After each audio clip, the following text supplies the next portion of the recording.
Hello, traders. FX Pip Collector here. Today is Tuesday, May 20th, and this is my analysis for the Aussie US dollar. If you haven't done so already, definitely do check out my free Discord channel. It's a link down here in the corner at the end of the video. And make sure to take a look at my website, fxpipcollector.com. Watch the video on my home screen to learn more.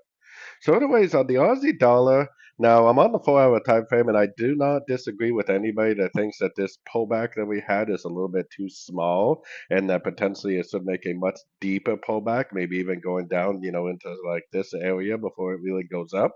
The problem with that analysis is that the dollar index looks like it's going down.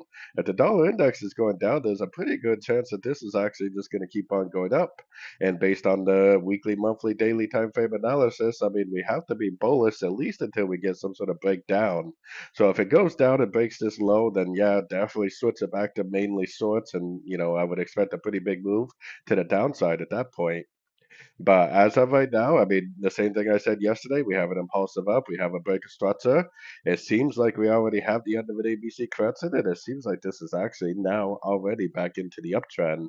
Now, the question is whether this move down that we're seeing today is going to make a higher low or not.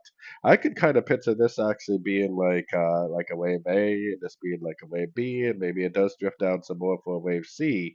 If it does something like that, then that would actually make for a very nice entry to go long at the end of the three-way pullback for the continuation of the uptrend. Now, on the other hand, if it does decide to go down and take out these lows right here, then I definitely would be looking for sells more long term, because at that point we would definitely expect to see a much larger pullback. But as of right now, especially with this breaker structure to the upside, we definitely need to look at this move down as likely just a pullback within a uptrend. So anyways, don't forget to like and subscribe. And as always, thank you for watching and happy trading.